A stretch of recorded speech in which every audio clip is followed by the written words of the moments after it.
Beating an individual level in Red Faction 1 speedrunning has become very difficult over the years. There's something in the air, however.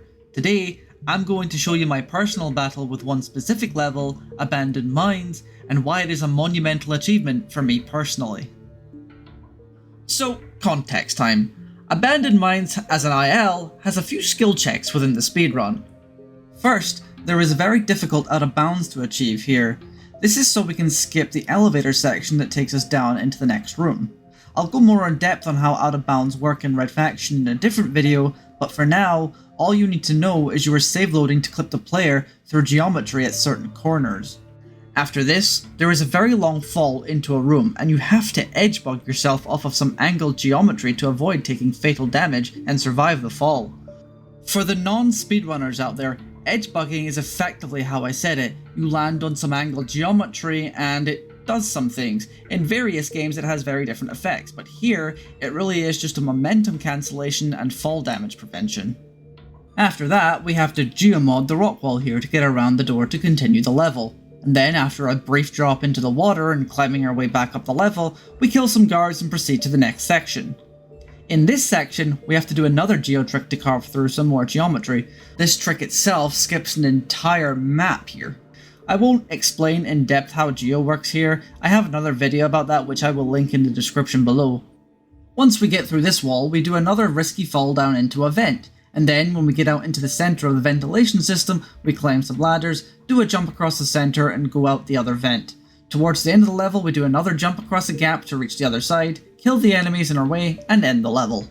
So, now that we've discussed how the level plays, let's dive into my personal journey.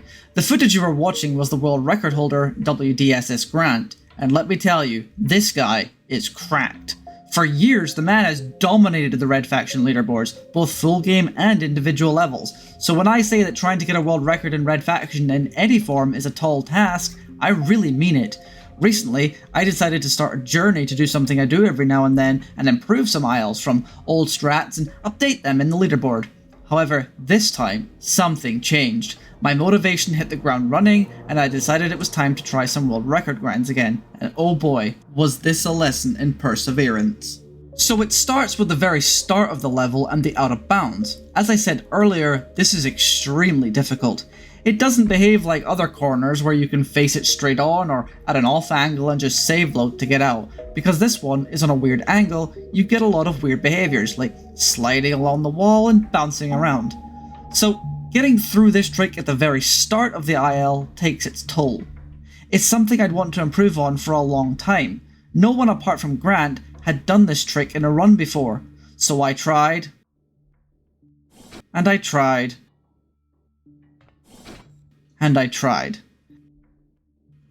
Even if I got through, a lot of my attempts ended right after that because the fall damage cancel is very finicky and hard to land, made almost harder by a cable spool at the bottom that for some reason, even if you have edge bugged and cancelled your momentum, landing on top of that can still just kill you.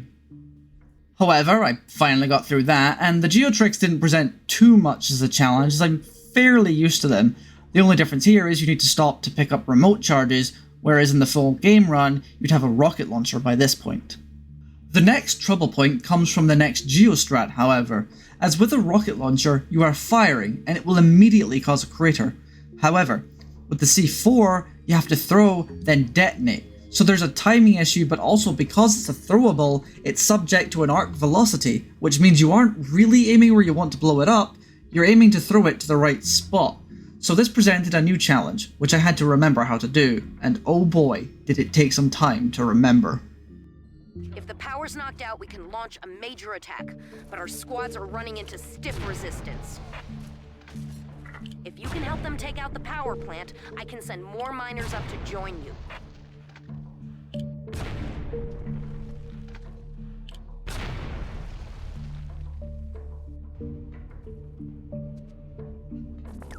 Once I remembered how to do that, the next challenge was in the jump across the vent system. See, normally, this is extremely easy for me. The guard here doesn't present too much of a challenge, and if he does, I can kill him.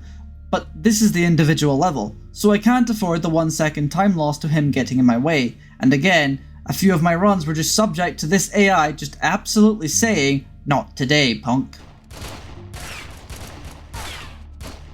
Parker, I've lost touch with everyone else up. And then, after I strung all of this together, I still had a couple of runs die at the very end due to just bad handling of the final enemies in the end room.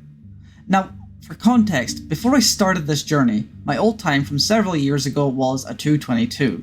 The world record at this time was 2:15, and when I first managed to string all the pieces together in a way that ended up saving time, I was able to crack a 2:18, which in the past would normally have been good enough.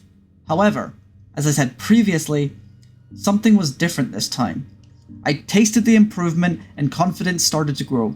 I took a break after that 2:18 as I'd spent a couple of hours on it and I was satisfied with the improvement. Until 2 days later. I'd gotten a couple of world records on other levels and I was looking at the list and one level stood out to me. Abandoned Mines.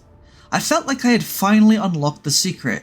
I'd gotten more consistent at the out of bounds, I was getting better with throwing the remote charge at the correct spot. Wait, that's not the same spot you threw it at before. Okay, so, no. See, during the main game runs, the side I was throwing the charges at before is the side I use with the rocket launcher. It's a much easier lineup for me, and I got more consistent runs past this level doing so it felt natural to keep that up in the level run. But on the other side, it's faster.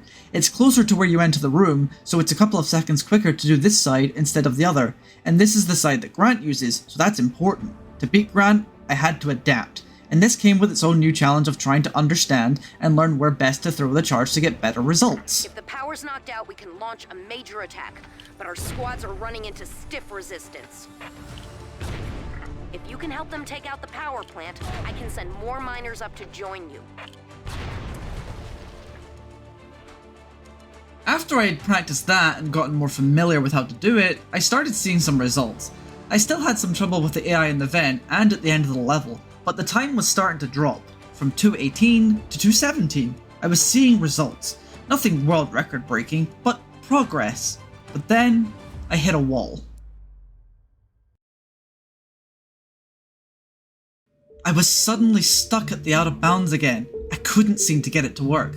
Like, all of my sudden learning and understanding had disappeared, and I knew that if I didn't get through this small block in good time, it's possible that my memory for the rest of the level, the geo, handling the enemies, would slip a little, as I had to focus so hard on getting this.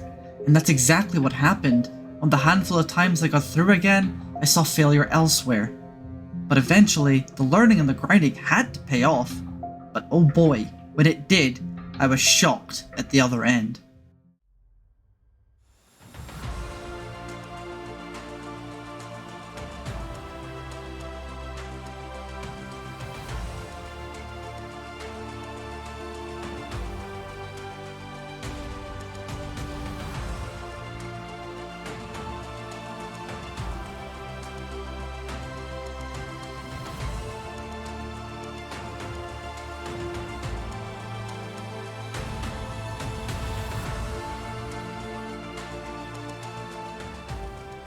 $2:13. Huge! I don't think whenever I did beat Grant in the past I ever did it by 1 second, never mind 1.5 seconds. This was big.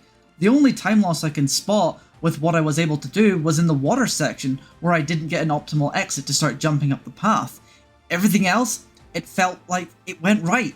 I persevered and it paid off. I beat the world record, and in doing so, it nearly pushed me to the edge of giving up, which, in the past, I may have been inclined to do, but this made the final result all the more rewarding, and I really hope you enjoyed going on this journey with me. But this was the start of a revolution.